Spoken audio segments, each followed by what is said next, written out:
Assalamualaikum warahmatullahi wabarakatuh. Halo semua, materi yang akan disampaikan kali ini yaitu mengenai perencanaan pendidikan konservasi non-formal. Seperti yang sudah disampaikan di materi sebelumnya, bahwa pendidikan konservasi atau secara umumnya pendidikan itu dalam pemberiannya terbagi menjadi 3 tipe utama. Itu yang pertama secara formal, kemudian non-formal, dan informal. Nah, di dalam kuliah kali ini yang akan disampaikan adalah yang terkait dengan yang non-formal. Nah, di sini terlihat ada perbedaan antara pendidikan konservasi yang diberikan secara formal dan yang diberikan secara non-formal. Yang diberikan secara formal, di sini disampaikan bahwa formal education is a given in school, college, and a university, limited to specific period and has a well-defined and systematic curriculum. Sini bisa terlihat ya, bahwa kalau formal edukasi atau pendidikan formal itu diberikan di sekolah, kemudian di universitas, diberikan pada waktu tertentu, specific period, dan memiliki kurikulum yang sistematik. Nah, di sini kalau kita lihat juga definisi dari non-formal, yaitu adalah tipe intentional education which is for the development among various sector of society, environmental concepts, skill, attitudes, and ethics, which are carried out in various community institutions, which may or may not include the schools and university. Jadi kalau non-formal itu fokusnya lebih luas dibandingkan yang formal. Kalau formal itu hanya di sekolah, college atau university, sedangkan kalau non-formal itu disampaikan ke seluruh kalangan masyarakat. Oke, konsepnya juga lebih luas ya. Kalau misalnya tadi di formal itu ada kata-kata well-defined and systematic curriculum, sedangkan kalau non-formal itu konsepnya lebih luas. Environmental concept, skill, attitudes, and ethics. Jadi cakupannya lebih luas dibandingkan yang non-formal. Dibandingkan yang formal. Nah, tujuan dari pemberian environmental education atau pendidikan lingkungan non-formal, ini bisa dilihat di slide ini ya. Di sini memang yang disampaikan adalah tujuan dari environmental education, bukan conservation education. Karena conservation education itu bisa menjadi bagian dari environmental education. Kalau conservation seperti yang sudah disampaikan di perkuliahan di awal ya, itu memang lebih fokus ke wildlife, ke forest, ke conservation area, ke permasalahan yang terkait dengan hutan dan konservasi. Nah, sedangkan kalau lingkungan itu cakupannya lebih luas lagi. Makanya yang di sini yang disampaikan yang luas, dan diharapkan kalian bisa mengambil kalau konservasi berarti skupnya yang dikurangin ya. Nah, di sini disampaikan bahwa the goal of non-formal environmental education itu untuk meningkatkan kesadaran lingkungan dari masyarakat. Dan ini merupakan hal yang penting karena tadi bisa diingat-ingat kembali yang definisi dari formal. Kalau formal itu kan spesifik ya, kurikulum tertentu, jadi akan ada hal-hal atau isu-isu mengenai lingkungan lainnya yang kemungkinan besar tidak tercover di pendidikan formal. Makanya diadakanlah pendidikan non-formal. Makanya di sini disampaikan that it cannot be achieved through the deficient environmental education supplied by formal education. Jadi ada hal-hal yang tidak dapat diberikan oleh environmental education secara formal, dan itu harus di-cover oleh non-formal. Dan environmental education yang non-formal ini harus diterapkan di every stage of individual development. Jadi di setiap perkembangan manusia, mulai dari anak-anak sampai orang tua. Ingat, dari anak-anaknya pun bisa dari TK, atau setidaknya dari ketika dia bisa memahami kondisi lingkungan. Itu umur 1 tahun juga sebenarnya sudah bisa ya, cuman mungkin nanti caranya berbeda. Kemudian di sini dilihat, in order to enable the individual to be constantly aware of the development on environmental issues. Dengan tujuan akhirnya adalah mereka bisa menyadari isu-isu lingkungan yang ada di sekitar mereka itu seperti apa. Permasalahan lingkungan yang terjadi itu seperti apa. Jadi di every stage of life dari human, dari anak kecil sampai orang dewasa, sampai orang tua bahkan, itu harus diberikan terus awareness. Dan ini bisa dilakukan melalui non-formal environmental education. Kalau formal biasanya ada batasan usia khusus untuk kita bisa mengikuti pendidikan secara formal. Jadi di sini disampaikan di bawahnya, non-formal education aims to complement formal education and provide acquisition of new update knowledge and skill. Nah, kita ingat lagi kalau misalnya yang pendidikan lingkungan formal itu sudah well defined dan sistematik kurikulum. Jadi itu sudah ada perencanaan, kurikulum itu sudah bisa dikatakan fix. Dimana kalau misalnya ada isu yang baru atau misalnya ada permasalahan baru yang harus dibahas, itu akan cukup sulit untuk dimasukkan atau diintegrasikan ke dalam kurikulum. Oleh karena itu dibutuhkan cara lain. Nah, cara lain untuk menyampaikannya itu adalah melalui non-formal. Oke, kemudian jika kita kaitkan dengan penjelasan sebelumnya tadi, di sini bisa dilihat bahwa pendidikan lingkungan yang disampaikan secara non-formal memiliki beberapa keuntungan atau kelebihan. Nah, di sini disampaikan bahwa non-formal environmental education is given in various ways and multiple resource. Jadi bisa disampaikan dalam berbagai cara. Dan kemudian sumbernya juga bisa berbagai macam. Kalau kalau formal biasanya akan lebih terbatas ya untuk caranya dan juga sumbernya. Di sini diberikan contohnya ada kalau environmental education secara non formal itu bisa disampaikan secara broadcast atau special show dalam media. Kemudian juga kunjungan ke suatu institusi, lembaga, tempat, misalnya museum, kebun binatang, akuarium, atau juga disampaikan melalui ceramah atau sosialisasi di sini disampaikan di local clubs atau misalnya di tempat-tempat pusat masyarakat di suatu lokasi. Nah, tapi kalau lihat di sini, Bu, ada kok pendidikan formal yang disampaikan misalnya melalui museum, kebun binatang dan akuarium. Ya, betul, mungkin bentuknya bisa sama, kunjungan. Akan tetapi biasanya penekanannya yang berbeda. Jadi kalau yang formal, biasanya materi yang diberikan itu akan dikaitkan atau dalam kerangka suatu mata pelajaran.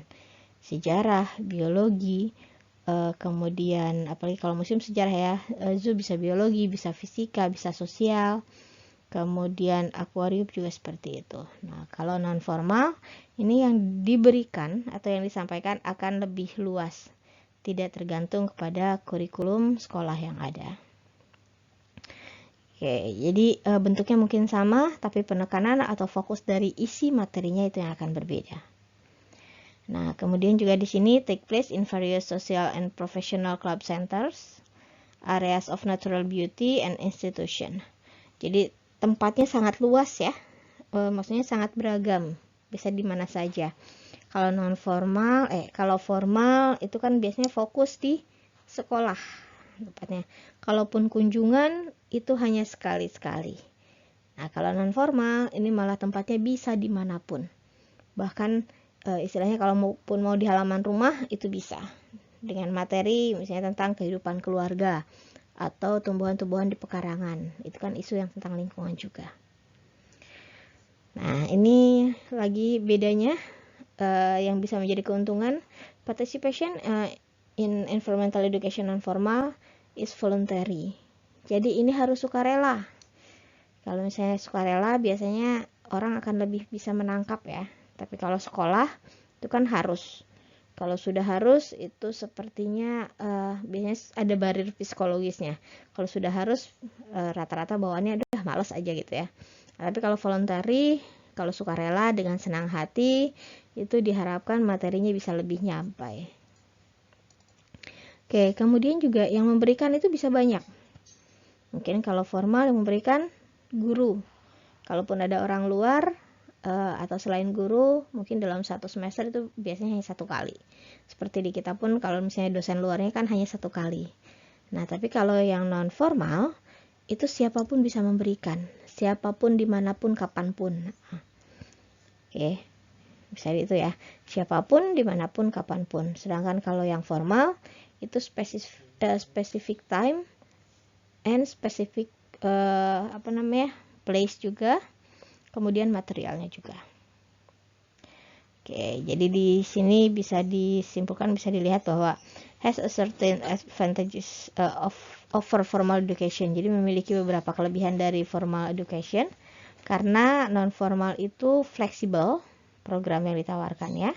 Kemudian juga materinya, kemudian targetnya juga beragam. Oke, kemudian bisa dilakukan di tempat yang nyaman. Dan diberikan melalui berbagai tipe aktivitas. Kalau sekolah, seberagam-beragamnya sekolah, biasanya kan lebih banyak bobotnya misalnya di perkuliahannya, atau kalau di sekolah pengajarannya. Oke, tidak bisa di macam-macam. Nah, kalau non formal itu bisa macam-macam. Oke.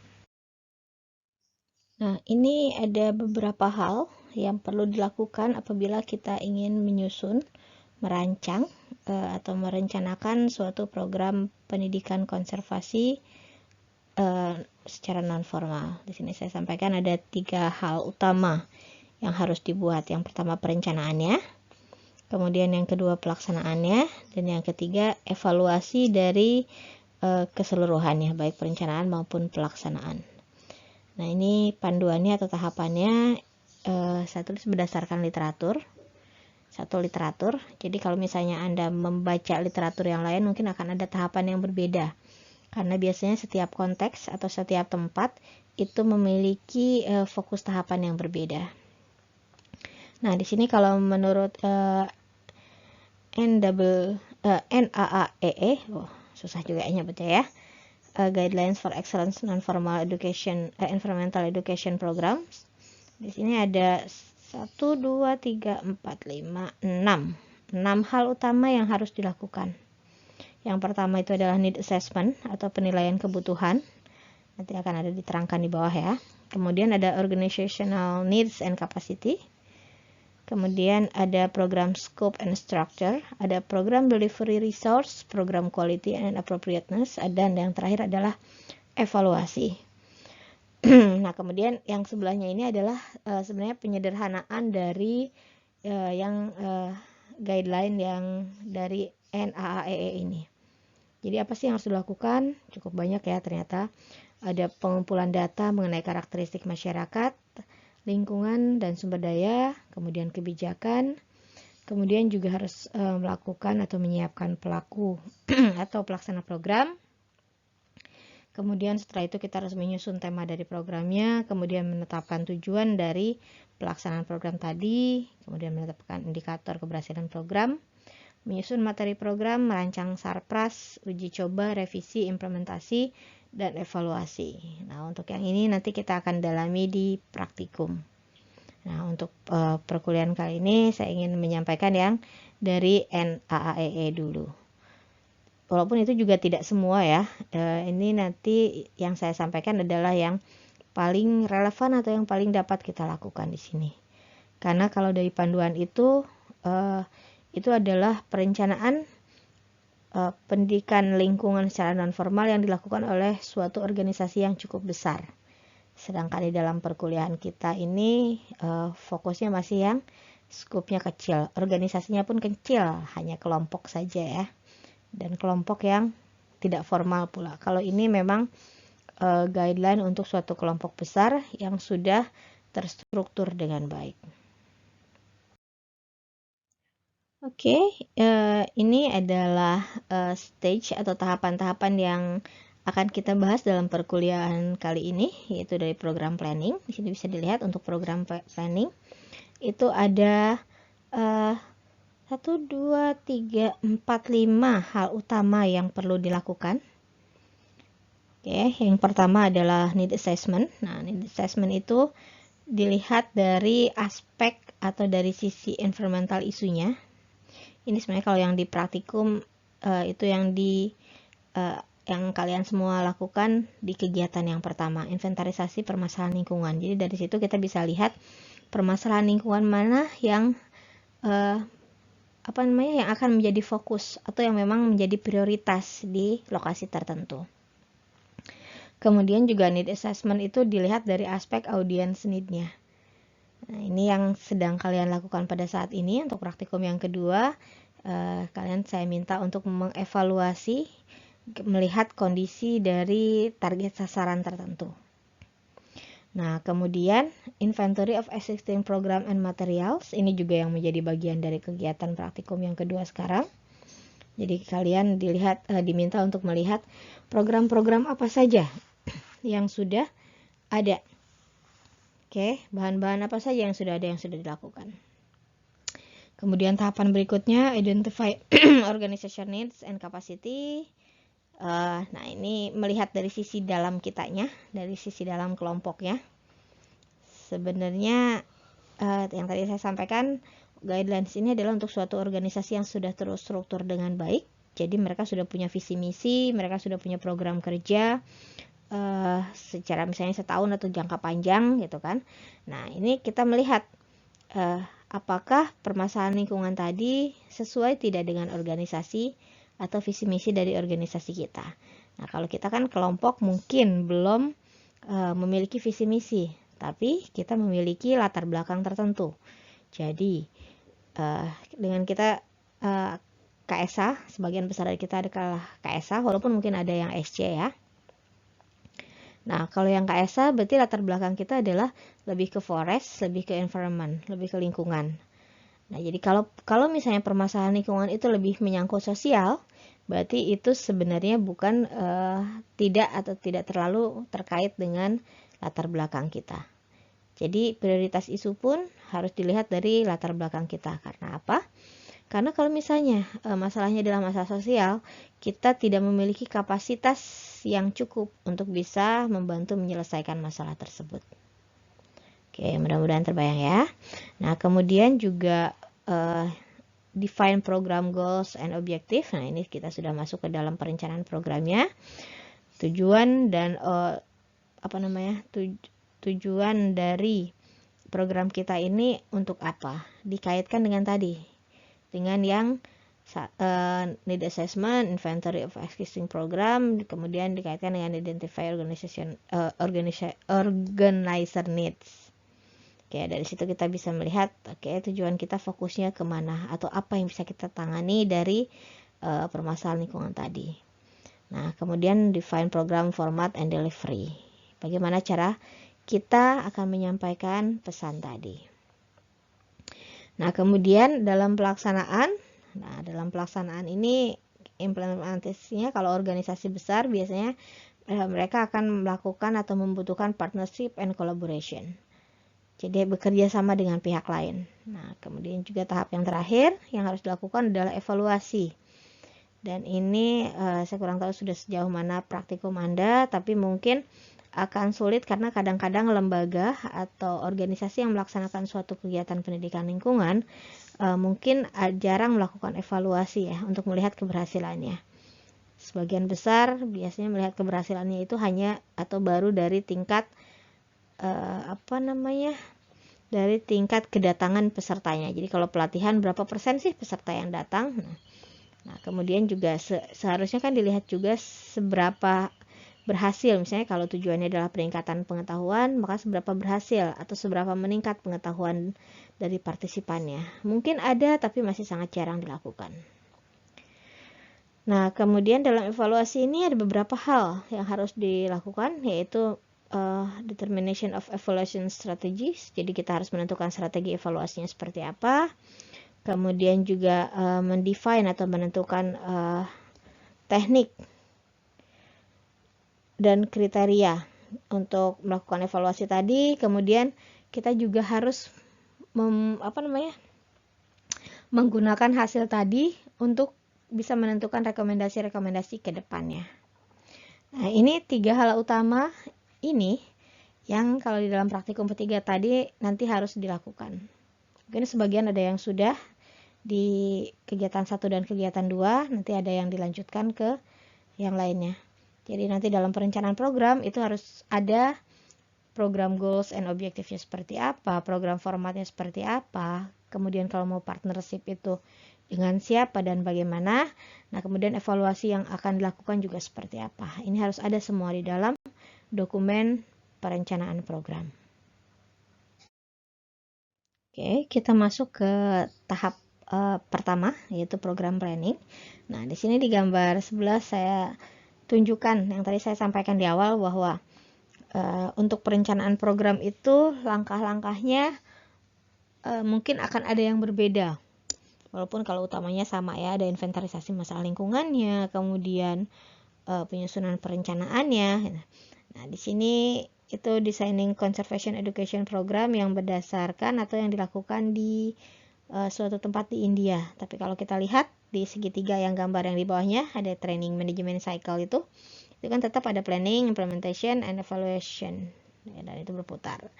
Oke, jadi jangan bingung kalau misalnya nanti membaca literatur yang lain dan dilihat oke, kok tahapannya berbeda ya dengan yang dilakukan. Nah, itu tidak masalah. Karena setiap konteks itu mungkin akan memerlukan tahapan yang berbeda atau tahapan yang khusus dibandingkan konteks yang lainnya. Oke, jadi di sini yang saya berikan adalah untuk tahapan itu ada yang seperti ini loh. Kalau misalnya ini tidak sesuai kemudian melakukan yang lain, itu dipersilahkan. Oke, dalam need assessment, hal pertama yang harus dilakukan adalah kita harus mendefine atau menentukan atau melihat environmental issue or condition. Jadi permasalahan atau kondisi lingkungan yang ada pada saat ini. Nah, idealnya terkait dengan kebutuhan untuk penentuan materi program, sebenarnya ini adalah untuk penentuan materi programnya nanti. Ini setelah kita mengidentifikasi isu dari yang kemarin dilakukan itu ya, dari hasil survei, dari hasil wawancara, dari hasil literatur review, atau dari hasil pengamatan lapang, itu idealnya adalah kita konfirmasikan kembali kepada masyarakat atau stakeholder lain bahwa kita menemukan isu ini di sini, apakah benar itu yang menjadi isu utama atau permasalahan mendasar dari lokasi tadi. Oke, ini untuk verifikasi sebenarnya ya. Tapi karena keterbatasan kalau di praktikum mungkin ini tidak dilakukan, tapi sebenarnya ini bisa dilihat dari kalau kalian melakukan lebih dari 2 metode, misalnya dari dari survei atau dari penyebaran kuesioner, kemudian di verifikasi atau diyakinkan lagi melalui literatur review dan pengamatan lapang, ini sebenarnya bisa terlihat bahwa oke, benar masalah itu adalah masalah yang nyata yang terjadi di masyarakat kita. Oke, kemudian yang berikutnya adalah dari hasil kegiatan kemarin, saya minta kalian menentukan prioritasnya kan. Jadi dari situ bisa teridentifikasilah ada specific environmental condition atau isu yang harus diadres atau yang harus dibahas, dikaji, atau yang harus diberikan di dalam program kita. Oke, jadi ini adalah scope dari kegiatan praktikum kita yang pertama, need assessment, terkait dengan environmental issue atau kondisinya.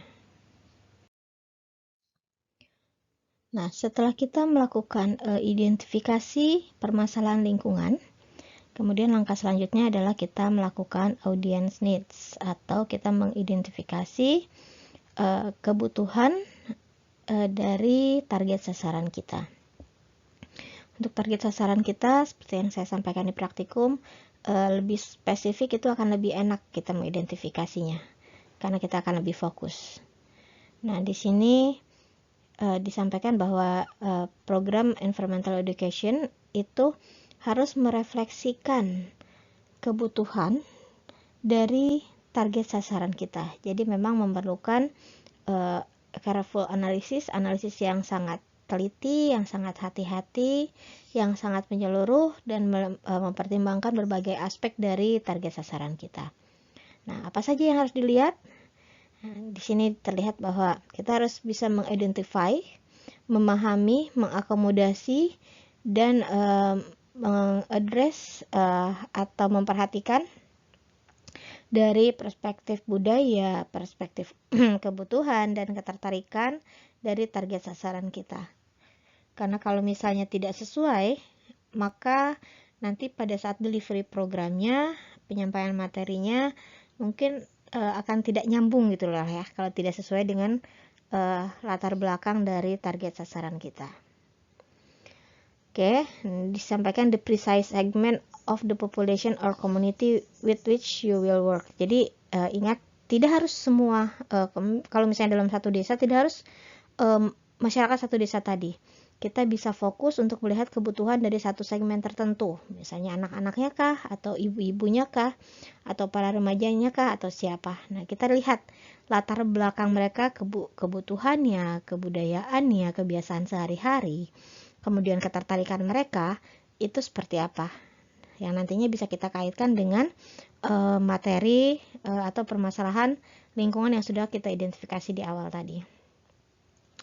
Kemudian setelah itu, setelah kita pelajari latar belakang mereka, siapa mereka, kemudian kita juga harus mengassess atau melihat atau mengukur dari target audience understanding skill, termasuk juga literasi level di sini, kemudian katanya language spoken dan yang lain-lain. Nah, kita melihat, oke, latar belakangnya, misalnya kita mengambil remaja seperti ini, kan kita tahu ya kebudayaan remaja atau kebiasaan remaja dengan orang tua itu kan beda ya. Nah, kemudian kita juga melihat keterampilan mereka, pemahaman mereka terkait dengan permasalahan lingkungan yang akan kita bahas itu seperti apa. Sudah sampai mana mereka taunya? Apakah masih dalam tahap pengetahuan yang paling dasar, hanya tahu definisinya? Kalau misalnya pertanyaan terkait sampah nih ya, misalnya mereka baru tahu bahwa sampah itu yang sisa dari penggunaan kita, tapi mereka belum tahu bahwa sampah itu misalnya terbagi menjadi beberapa macam, ada sampah organik dan anorganik misalnya. Itu kita harus identifikasi dulu apakah mereka taunya sampai mana. Jangan sampai mereka sudah tahu terus kita berikan lagi materi yang sama, itu percuma. Nah, kita harusnya memberikan peningkatan materi dari apa yang sudah mereka tahu pada saat ini. Bagaimana cara mengetahuinya? Dengan survei, dengan wawancara, dengan pengamatan. Oke. Kemudian kita juga harus mengidentify appropriate educational methodology, penyampaian cara penyampaian pendidikan untuk target sasaran tertentu. Untuk anak-anak mungkin akan berbeda dengan untuk orang dewasa. Kemudian yang sudah berpengalaman dan yang belum juga metode penyampaian kita akan harus berbeda. Oke, kalau misalnya untuk ngajarin anak SD dengan ngajarin anak SMP itu kan berbeda ya metodenya ya. Tidak bisa, mungkin kalau anak SD dikasih ceramah 2 jam bisa sih, tapi 1 jam berikutnya mereka sudah kalang kabut, konsentrasi sudah buyar. Kalau SMP sampai kuliah mungkin masih bisa, mungkin.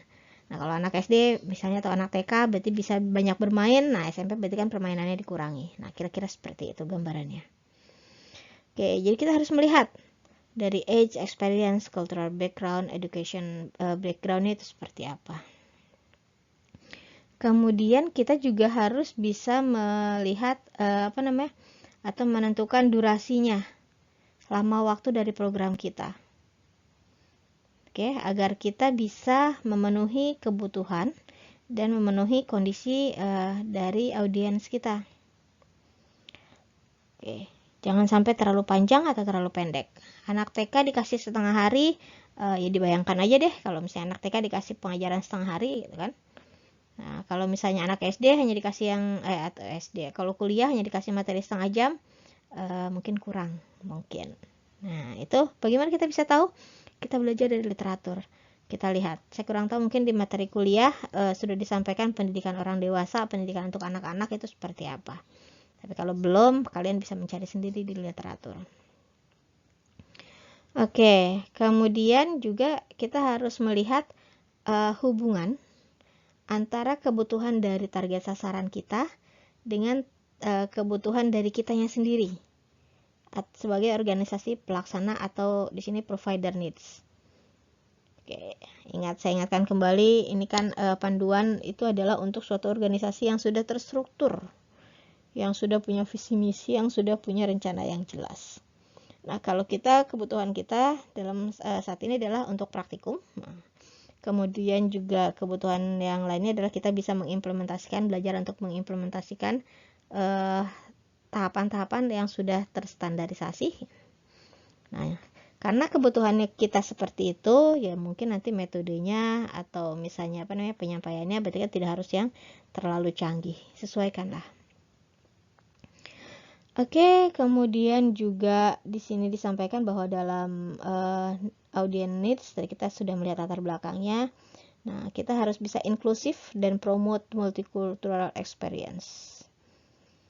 Jadi memang harus bisa melibatkan berbagai background. Di sini disampaikan background budaya, etnis, gender. Oke, jadi terkecuali memang kita sudah bukan mendefine ya, sudah membatasi bahwa ini hanya untuk ibu-ibu saja. Nah, gitu. Ini hanya untuk bapak-bapak saja. Itu kita harus define atau kita tentukan dari awal. Oke, kemudian juga facility dan activity yang digunakan atau yang nanti dijalankan itu bisa diakses oleh banyak orang. Jadi kita lihat itunya ya. Oke, kemudian tahapan ketiga dalam perencanaan program itu kita diharapkan dapat melakukan inventory of existing programs and materials. Ini juga yang sedang kalian lakukan pada praktikum kedua kita. Jadi ini adalah hal-hal yang bisa kalian lihat, kalian jadikan sebagai pertimbangan dalam melakukan evaluasi. Nah, karena diharapkan nantinya untuk program kita itu tidak menduplikat upaya-upaya yang sudah dilaksanakan. Jadi tidak mengulang.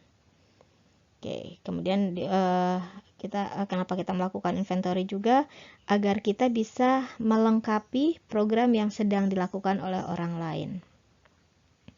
Oke, bagaimana kita bisa tahunya? Ini kita bisa melihat dari survei literatur, kemudian mengidentifikasi program-program yang sudah ada, kemudian kita melihat partner-partner atau lembaga-lembaga yang sudah melaksanakan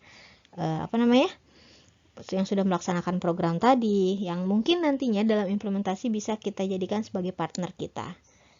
Oke, kemudian juga kita harus melihat dari program yang sudah ada di masyarakat.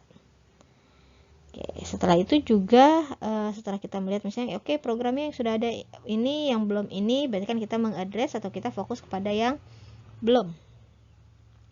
Nah, kemudian setelah itu kita mengidentify community dan organizational strengths and resource. Kemudian juga kita mengidentify community dan organizational apa yang kita miliki di sini. Kemudian juga apa yang bisa kita berikan kepada masyarakat yang dikaitkan dengan apa yang kita punya, kapasitas kita. Jadi kalau misalnya kita sebagai mahasiswa mungkin karena masih belajar ya, resource kita masih terbatas, gitu kan. Nah, itu tidak masalah. Tapi apa yang kita bisa berikan? Sejauh mana materi yang kita bisa berikan? Sejauh mana keterampilan yang bisa kita berikan? Oke, ini apa aja yang dilihat dari human resource-nya, environmental resource-nya, materialnya, kemudian jadi kapasitas kita apa sih? Kita harus bisa menilai itu.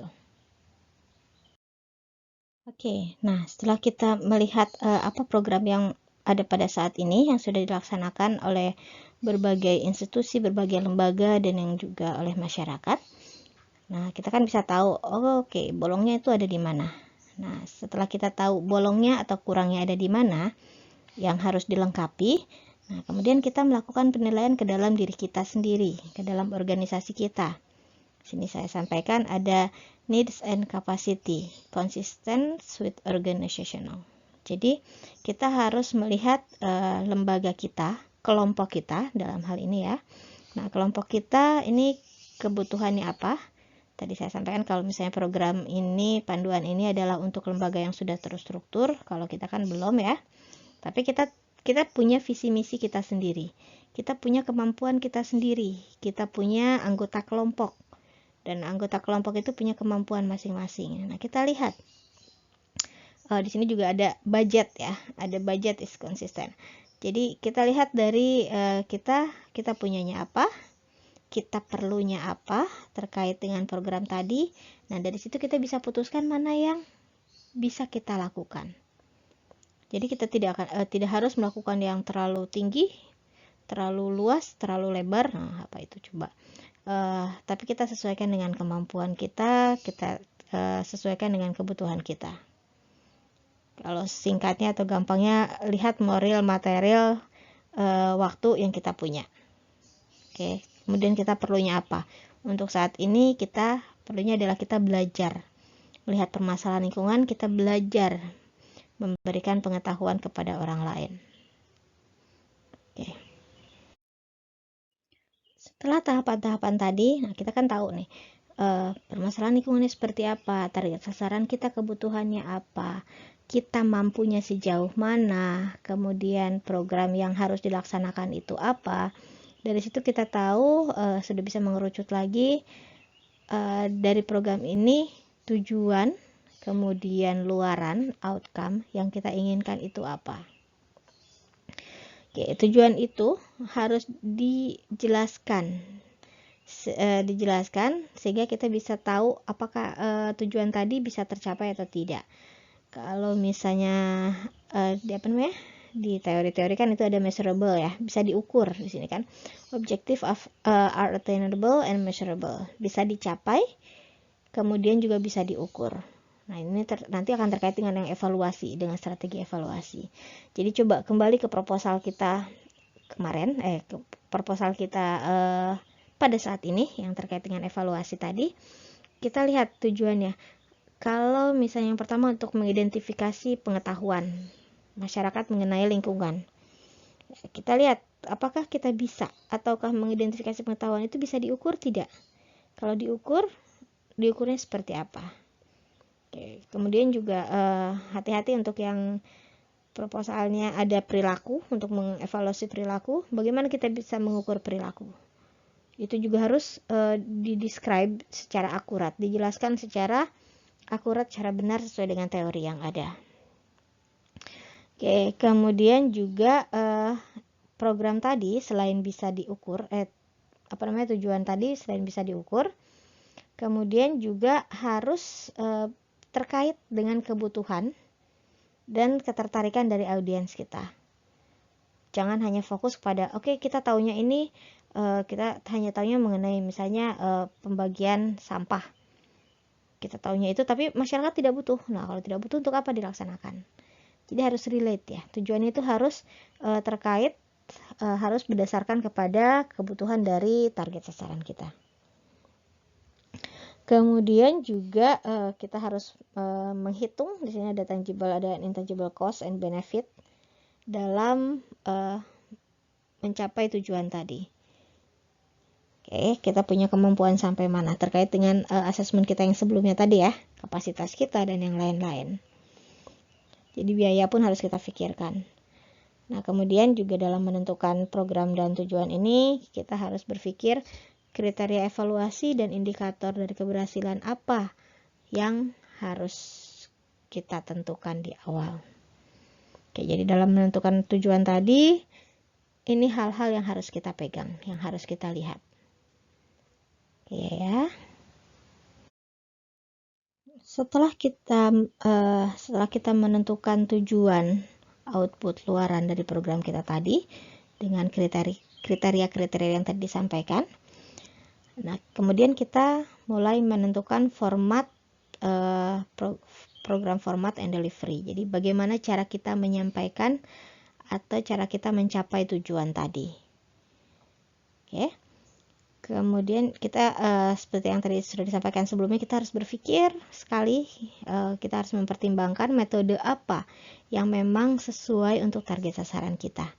Untuk anak-anak seperti apakah, untuk orang dewasa seperti apa. Untuk ibu-ibu kan mungkin akan berbeda dengan untuk bapak-bapak. Nah, kemudian juga ini hal-hal yang harus diperhatikan dalam menentukan program format and delivery. Ada 1, 2, 3, 4, 5, 6. Oke, dari medium sampai evaluasi. Oke, terkait dengan penentuan program delivery tadi atau bagaimana cara menyampaikan program kita, ini beberapa hal yang harus kembali kita lakukan. Tadi kan di awal juga sudah ada penentuan atau assessment terhadap needs and capacity kita, dan itu dikaitkan lebih ke permasalahan lingkungan apa yang bisa kita angkat. Nah, kalau ini kita melihat needs and capacity organisasi kita atau kelompok kita, dan ini dikaitkan dengan bagaimana kemampuan kita, kapasitas kita untuk bisa menerapkan atau menggunakan metode tertentu. Misalnya kalau dari seluruh kelompok kita tidak ada yang bisa memberikan speech atau kuliah atau sosialisasi, tapi bagus di dalam kemampuannya bagus di dalam memberikan atau membuat desain grafis, maka metode delivery-nya adalah dengan menggunakan misalnya hard copy, tulisan, novel, buku, dan yang lain-lain. Coba kembali ke lihat kembali materi mengenai strategi penyampaian pendidikan lingkungan yang disampaikan di praktikum. Situ kan bisa dilihat berbagai cara. Nah, coba kita lihat dari strategi-strategi tersebut, dari yang sosialisasi, media, surat kabar, kemudian formal guru atau yang lainnya. Nah, kita lihat kelompok kita, organisasi kita itu bisanya yang mana, kemampuannya itu yang mana. Nah, di sini dilihat dari assessment of resource need. Jadi dari kebutuhan material, logistik apa saja yang dibutuhkan, nah kita punya atau tidak kalau untuk metode tersebut. Kemudian juga staffnya, di sini kan ada quality instructional staff. Jadi dari anggota-anggota kelompok kita, coba cek kembali, kita lihat kemampuannya sampai mana, bisanya di mana. Nah, kemudian juga facilities manajemennya, keselamatannya. Oke, apalagi sekarang dengan masa pandemi, sejauh mana kita bisa menerapkan metode tertentu, itu bisa diperhatikan. Oke, setelah kita memiliki perencanaan terkait program yang akan disampaikan, tahap berikutnya adalah kalau sudah clear, sudah jelas, ya tahap berikutnya adalah program implementation. Jadi implementasi programnya. Nah, satu hal yang penting di dalam program implementation ini adalah pertimbangan kita apakah kita memerlukan partnership, kolaborasi atau kerjasama dengan pihak lain, atau kita akan melaksanakan itu sendiri. Nah, jika kita memutuskan bahwa untuk program kita ada hal-hal yang memerlukan kerjasama dengan pihak lain, kita harus melakukan hal-hal sebagai berikut. Yang pertama, kita harus bisa mengidentifikasi potensial partner atau kolaborator. Jadi kita harus bisa mengidentifikasi kira-kira lembaga mana atau siapa atau orang-orang mana yang akan kita ajak untuk bekerja sama. Nah, kemudian juga kita harus memikirkan hubungan kerjasama kita seperti apa. Jangka pendek kah atau jangka panjang? Oke, dan itu harus dipahami oleh kedua belah pihak. Jadi sudah clear, misalnya kita kerjasama dengan misalnya nanti kalian akan melaksanakannya sosialisasi ke masyarakat desa, berarti memerlukan kerjasama misalnya dengan pemerintah desa. Nah, itu harus clear, pemerintah desa perannya di mana, peran kita ada di mana, kemudian juga waktunya sampai kapan, apakah hanya di awal saja atau sampai evaluasi, atau hanya pada saat pemberian materi saja. Itu harus sudah dijelaskan, termasuk waktunya, role-nya, perannya, itu harus sudah dijelaskan di dalam perjanjian di awal. Nah, kemudian idealnya sih sebenarnya bahwa orang yang kita ajak kerjasama tersebut sudah terlibat dalam identifikasi permasalahan dan metode dari awal. Tapi kalau misalnya tidak, berarti untuk dari awal perencanaan ya. Tapi kalau misalnya tidak, kita bisa melibatkan mereka dari tahap awal implementasinya. Jadi kita sudah punya perencanaan, kita sosialisasikan, kita sampaikan kepada calon partner kita, kemudian kita lihat atau kita tentukan kerjasamanya seperti apa, bentuknya, waktunya, dan yang lain-lainnya seperti apa, itu yang didiskusikan. Nah, setelah itu baru pelaksanaannya. Jadi jangan sampai seperti langsung nembak ya. Jadi Bapak kepala desa nanti tugasnya seperti ini, itu tidak. Jadi kita sampaikan dulu, kemudian kita diskusikan. Oke, setelah tahap implementasi, tahap berikutnya adalah evaluasi program. Evaluasi program ini sebenarnya bisa dilaksanakan dari awal sampai akhir atau hanya di akhir aja. Kita lihat ya untuk penentuannya seperti apa. Untuk perencanaan evaluasi program, ada setidaknya 3 tahapan yang harus kita lakukan. Itu tahapan yang pertama yaitu penentuan strategi evaluasi. Nah, strategi evaluasi seperti yang tadi saya sampaikan bahwa bisa dilakukan dari awal sampai akhir, atau formatif evaluasi, atau hanya berbentuk sumatif evaluasi. Jadi hanya di akhir saja. Dan itu sudah sudah direncanakan dari awal ya, dari mulai yang planning tadi. Oke, di sini dapat dilihat bahwa teknik evaluasi yang sesuai untuk program dan sesuai untuk tujuan kita itu harus sudah didetermine atau harus sudah ditentukan sebelumnya di awal, bukan pas tahapan evaluasinya. Oke, kemudian juga untuk teknik penilaiannya atau alat yang dibutuhkan untuk penilaiannya juga ditentukan dari early planning stage, jadi dari perencanaan di awal. Kemudian hal lain yang harus ditentukan di dalam strategi evaluasi adalah tipe dari output programnya, outcome-nya seperti apa, apakah hanya short term ataukah kita mau melihatnya jangka panjang sampai akhir, sampai impact-nya, sampai outcome-nya. Kemudian kalau misalnya kita mau sampai impact, sampai melihat sampai outcome, berarti itu juga harus dimonitor, harus dilihat ya, tidak hanya misalnya contohnya tujuannya hanya untuk pengetahuan, tapi kita ingin melihat apakah pengetahuan itu mempengaruhi perilaku mereka atau tidak, mau sampai sana atau memang hanya jangka pendek, hanya untuk melihat peningkatan pengetahuan saja. Itu harus sudah ditentukan dari awal, karena itu akan menentukan hal-hal yang harus kita lakukan seterusnya. Oke, ini ada beberapa contoh untuk evaluasi apa yang bisa dilihat atau apa yang bisa menjadi tujuan kita. Jadi ada pengetahuan, ada knowledge, ada attitude, ada skill, ada behavior. Kita lihat ya, kalau knowledge atau pengetahuan mungkin itu short term bisa kita lakukan.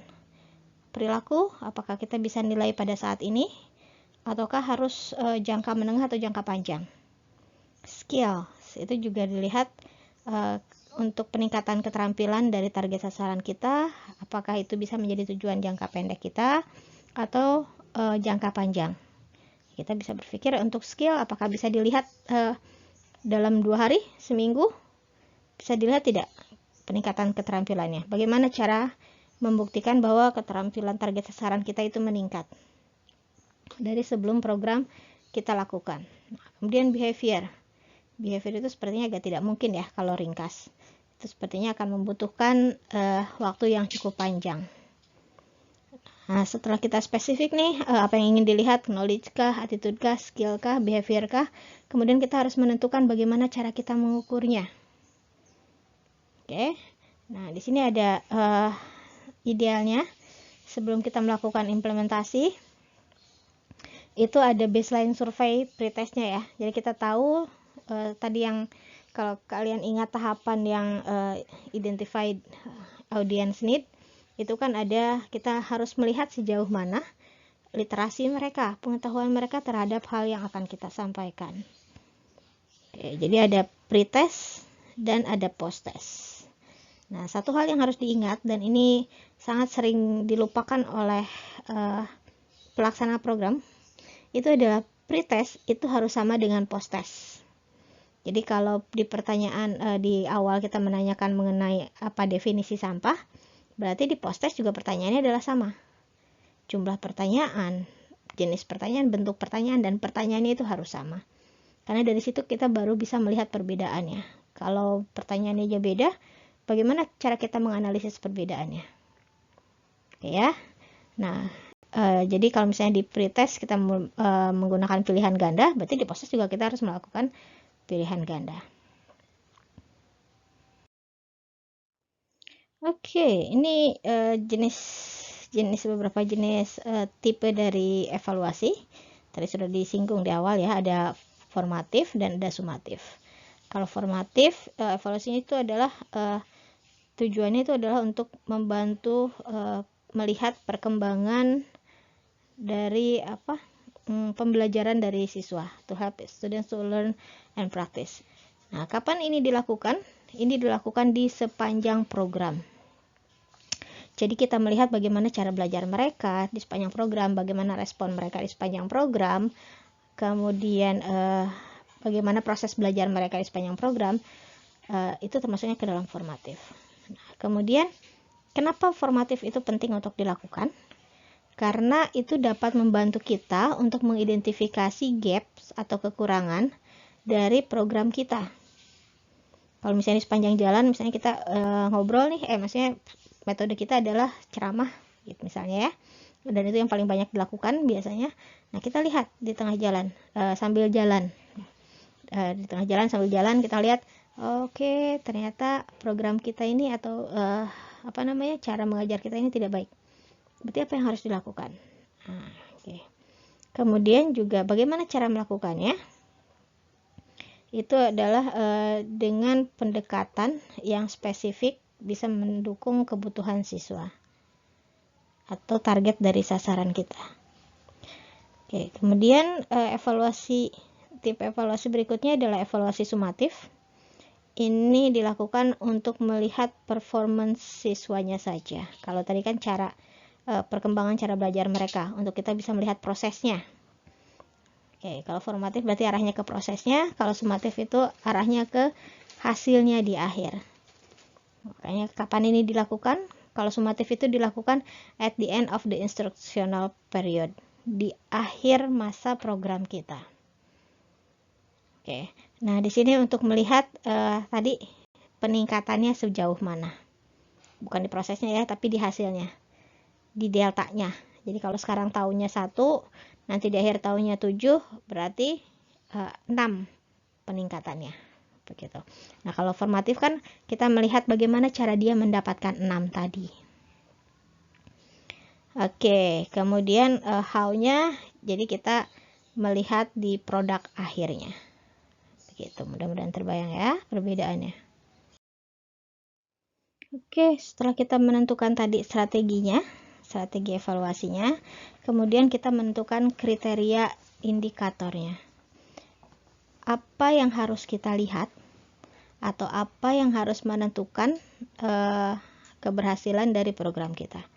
Sebagai contoh, kalau pengetahuan berarti kriteria indikatornya adalah misalnya siswa atau target sasaran itu tahu mengenai misalnya gini deh, untuk sampah ya. Di awal tujuan kita adalah untuk mengenalkan definisi sampah, kemudian mengenalkan tipologi sampah atau tipe-tipe sampah. Ya, tujuan kita adalah untuk meningkatkan pengetahuan mereka mengenai hal tersebut. Berarti kriterianya itu adalah di akhir berapa persen siswa yang tahu mengenai definisi tadi. Misalnya kalau awal baru 10, nah di indikator keberhasilannya di akhir adalah 80% dari siswa atau target sasaran jadi tahu. Nah, kemudian kalau misalnya indikator yang pertama, misalnya di awal siswa hanya tahu definisinya saja, nah di akhir program siswa atau target sasaran itu bisa tahu mengenai tipologi sampahnya. Nah, itu harus ditentukan sesuai dengan tujuan kita. Oke, kemudian tekniknya, apakah akan langsung diberikan soal, gitu. Pretest posttestnya itu berbentuk kuis atau tes.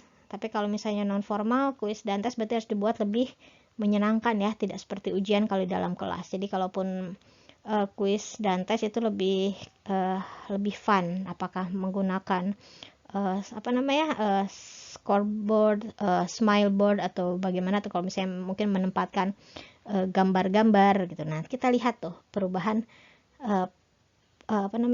misalnya di awal kita ada gambar ini sampah, kemudian tipologi sampah misalnya ya, kemudian mereka diminta untuk menunjukkan mana yang mereka tahu dengan smile, dengan yang smile, sad atau yang lain-lainnya. Nah, mereka kita minta untuk menempatkan itu. Nah, nanti di akhir kita menghitung jumlah smile-nya. Nah, itu bisa juga diterapkan untuk teknik evaluasinya.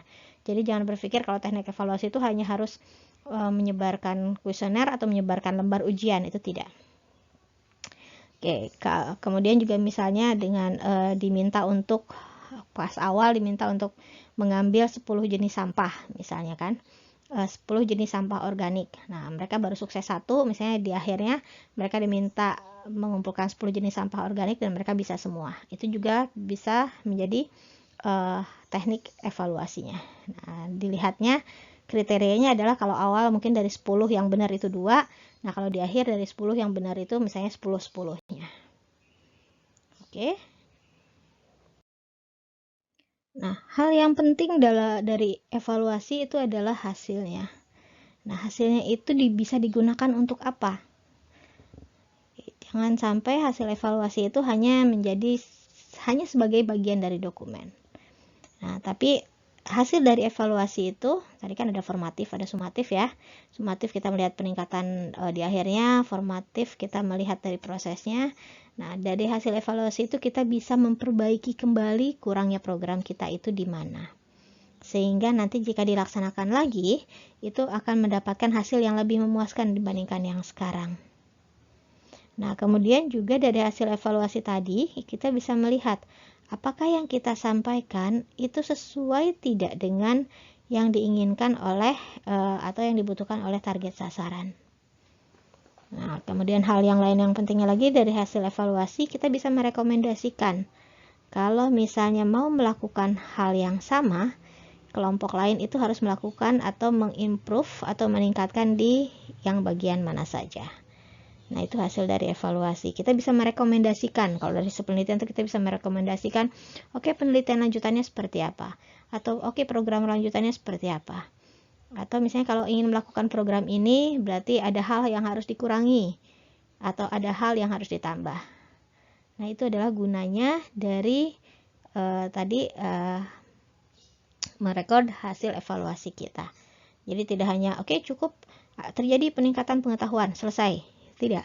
Tapi ini terjadi peningkatan pengetahuan dari program kita, maka program yang dilakukan oleh kita itu dapat diterapkan atau diuji coba kembali di tempat lain. Karena di tempat yang kita punya, tempat yang kita laksanakan itu ternyata hasilnya memuaskan. Atau misalnya hasilnya tidak memuaskan. Jadi kalau mau melakukan program yang sama, berarti ada hal-hal yang harus diperbaiki.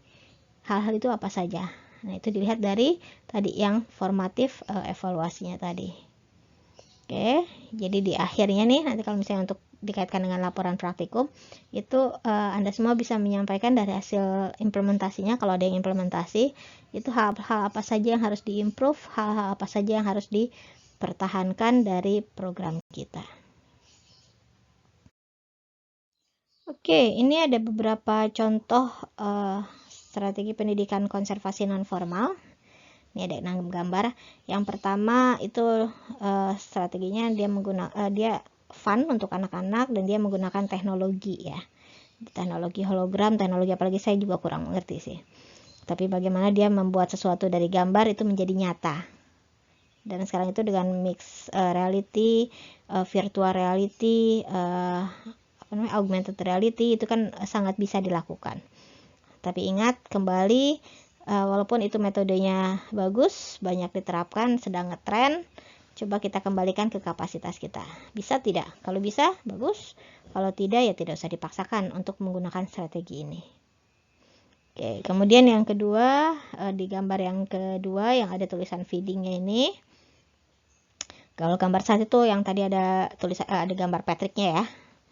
Ada gambar bintang lautnya yang tadi dengan menggunakan berbagai macam reality itu. Nah, kalau misalnya yang ada tulisan yang feeding ini, dia menggunakan apps kan, ada serangkaian software program. Ini juga fun, ini juga menyenangkan gitu kan. Kembalikan lagi ke kita mampu atau tidak. Karena kalau dilihat dari audience need dengan sekarang teknologi sudah 5.0, sudah tidak 4 lagi, sekarang sudah 5.0. Ini sekarang yang banyak dipakai oleh orang-orang. Dan target sasarannya juga banyak yang suka. Nah, tapi kembalikan lagi ke kita mampu atau tidak. Mampu lakukan, tidak, ya tidak usah dipaksakan. Kemudian yang sebelahnya ini yang ada gambar-gambar kuning biru. Nah, ini mungkin yang bisa kita lakukan. Ini membuat semacam papan informasi mengenai tumbuhan yang bisa dinikmati oleh masyarakat. Oke, setidaknya kalau desainnya kita masih bisa membuatnya ya. Oke, ini kalau bisa ini bisa menjadi metode delivery kita, delivery program kita. Oke, nah gambar yang bawah yang ada yang anak kecil menggunakan baju biru ini, biru putih dengan yang cewek yang lagi nunjuk-nunjuk. Nah, itu dengan menggunakan papan juga. Papan mengenalkan atau menginformasikan mengenai suatu tempat.